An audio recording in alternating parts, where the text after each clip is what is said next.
Hello students, welcome to my YouTube channel study with মৌ।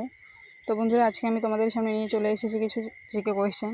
তোমরা পুরো ভিডিওটি দেখো এবং আমার ভিডিওটি কেমন লাগলো অবশ্যই কমেন্টে জানাবে। চ্যানেলটি সাবস্ক্রাইব করে দেবে এবং শেয়ার করে দেবে। তো আসো দেখি কী কী জিকে নিয়ে এসেছি আজকে, দেখতে থাকো।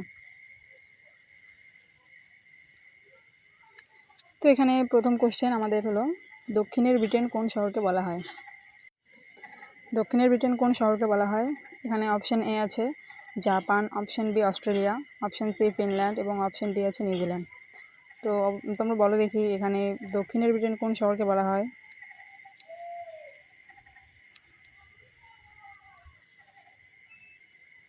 তো বন্ধুরা, এর উত্তর কিন্তু হয়ে যাবে নিউজিল্যান্ড। দক্ষিণের ব্রিটেন বলা হয় নিউজিল্যান্ড শহরকে।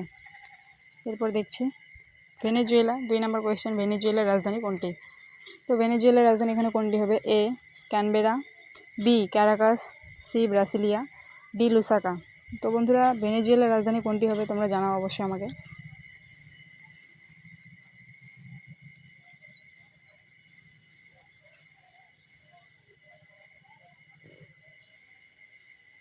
তো এখানে কিন্তু আমাদের উত্তর হয়ে যাবে কারাকাস। ভেনেজুয়েলার রাজধানী হলো কারাকাস। এরপরে 3 নম্বর প্রশ্ন আসলো, কলকাতায় কবে পাতাল রেল চালু হয়? তো বন্ধুরা, কলকাতায় কবে পাতাল রেল চালু হয়? এখানে অপশান আছে এ নম্বরে 1984 খ্রিস্টাব্দ, 1985 খ্রিস্টাব্দে, সি নাম্বার 1986 খ্রিস্টাব্দ এবং ডি নাম্বার 1987 খ্রিস্টাব্দ। তো কলকাতা পাতাল রেল কবে চালু হয় তোমরা বলো দেখি।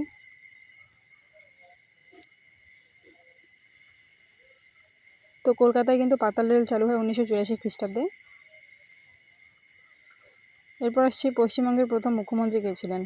তো বন্ধুরা, পশ্চিমবঙ্গের প্রথম মুখ্যমন্ত্রী কে ছিলেন তোমরা বলো দেখি। অপশানে আছে এখানে ডক্টর প্রফুল্লচন্দ্র ঘোষ, ডক্টর প্রফুল্লচন্দ্র রায়, ডক্টর বিধানচন্দ্র রায় এবং ডক্টর সর্বপল্লী রাধাকৃষ্ণন। তো কে ছিলেন পশ্চিমবঙ্গের প্রথম মুখ্যমন্ত্রী বন্ধুরা বলো তো।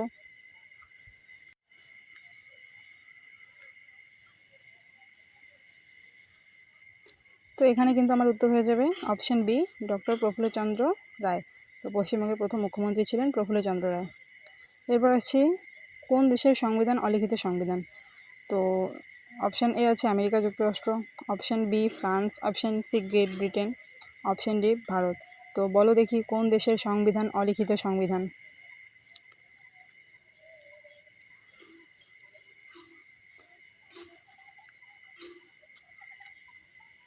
তো বন্ধুরা, এর উত্তর কিন্তু হয়ে যাবে অপশান সি গ্রেট ব্রিটেন। এরপর আসছে 38তম প্যারালাল লাইন কোন দুটি দেশকে পৃথক করেছে? অপশান এ উত্তর কোরিয়া ও দক্ষিণ কোরিয়া, অপশান বি ইরাক ও ইরান, অপশান সি ইংল্যান্ড ও ফ্রান্স এবং অপশান ডি আন্দামান ও নিকোবর। তো তোমরা বলো 38তম প্যারালাল লাইন কোন দুটি দেশের মধ্যে সংযোগ সাধন করে?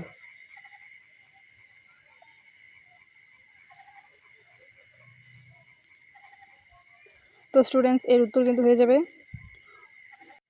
উত্তর ও দক্ষিণ কোরিয়া। উত্তর ও দক্ষিণ কোরিয়াকে পৃথক করেছে। তো এর পরের প্রশ্ন আসছে মায়ানমারের দীর্ঘতম নদী কোনটি? তো তোমরা বলো স্টুডেন্টস, মায়ানমারের দীর্ঘতম নদী কোনটি? A Irawati, B Amaravati, C Kosi, D Gandak.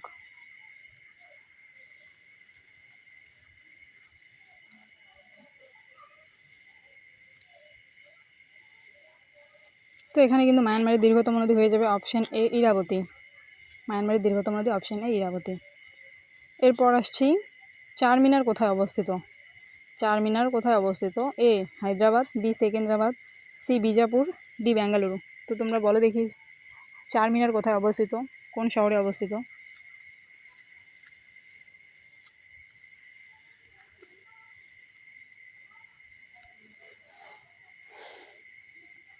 তো স্টুডেন্টস, এর উত্তর কিন্তু হয়ে যাবে অপশান এ হায়দ্রাবাদ। চারমিনার হায়দ্রাবাদে অবস্থিত, হায়দ্রাবাদ শহরে অবস্থিত। এরপর আসছি 9 নম্বর প্রশ্ন, প্রথম ডাকটিকিট কত খ্রিস্টাব্দে চালু হয়? Option A 1852, option B 1854, option C 1872, option D 1836। তো স্টুডেন্টস বলো দেখি প্রথম ডাকটিকিট কত খ্রিস্টাব্দে চালু হয়?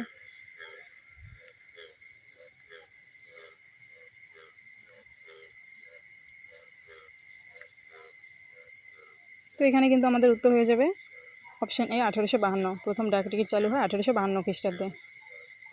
এরপর আসছি 10 নম্বর কোয়েশ্চেন, দিল্লিতে অবস্থিত গান্ধীজির সমাধিস্থল কোনটি? তো বলো দেখি অপশান এ রাজঘাট, নাকি অপশান বি বিজয়ঘাট, নাকি অপশান সি শান্তিবন, নাকি অপশান ডি বীরভূমি। তো গান্ধীজির সমাধিস্থল কোনটি, বলো স্টুডেন্টস।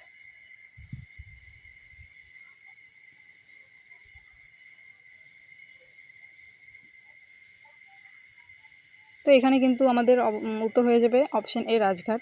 দিল্লিতে অবস্থিত গান্ধীজির সমাধিস্থল হলো অপশান এ রাজঘাট।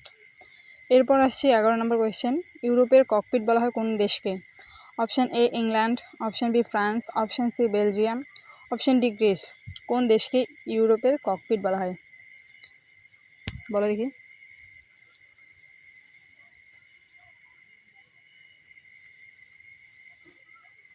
তো স্টুডেন্টস এখানে কিন্তু ইউরোপের ককপিট বলা হয় অপশান সি, এখানে উত্তর হয়ে যাবে অপশান সি বেলজিয়াম শহরকে ইউরোপের ককপিট বলা হয়। এরপর আসছে কোয়েশ্চেন 12 নম্বর। বাংলা সাহিত্যের জগতে কালকুট নামে পরিচিত কে? Option A Niharranjan Gupta, option B Bimal Mitra, option C Binoy Mukhopadhyay, option D Samaresh Basu. Bangla সাহিত্যের জগতে কে কালকুট নামে পরিচিত, স্টুডেন্টস বলো দেখি।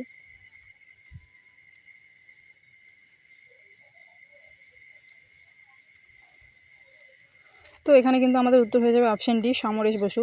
বাংলা সাহিত্যের জগতে কালকুট নামে পরিচিত এখানে সমরেশ বসু হয়ে যাবে। এরপর আসছি নাগাল্যান্ডের বিখ্যাত নৃত্যশৈলীর নাম কি, বলো দেখি স্টুডেন্টস।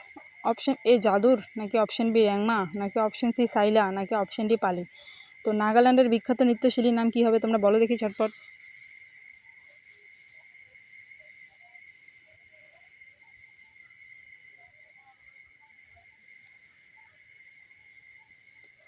তো স্টুডেন্টস এখানে নাগাল্যান্ডের বিখ্যাত নৃত্যশৈলীর নাম কিন্তু এখানে হয়ে যাবে অপশান বি র্যাংমা, নাগাল্যান্ডের বিখ্যাত নৃত্যশৈলী।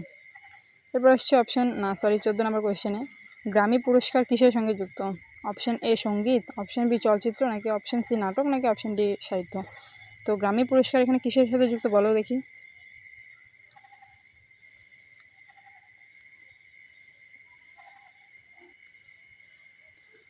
তো আমাদের কিন্তু এখানে উত্তর হয়ে যাবে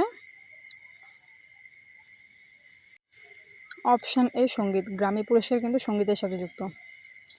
এরপর আমাদের লাস্ট কোয়েশ্চেন 15 নম্বর কোয়েশ্চেন। যাযাবর ছদ্মনামে কে পরিচিত? তো তোমরা বলো দেখি যাযাবর ছদ্মনামে কে পরিচিত। Option A Binoy Mukhopadhyay, option B Bimal Ghosh, option C Samaresh Basu, option D Pramod Chaudhuri. তো বলো দেখি যাযাবর ছদ্মনামে কে পরিচিত। তো এখানে কিন্তু আমাদের উত্তর হয়ে যাবে অপশান বি বিমল ঘোষ। তো কেমন লাগলো বন্ধুরা আমার ভিডিওটি, অবশ্যই জানাবেন কমেন্টে। চ্যানেলটি সাবস্ক্রাইব করে দেবেন এবং পাশে থাকা বেল আইকনটি ক্লিক করে দেবেন।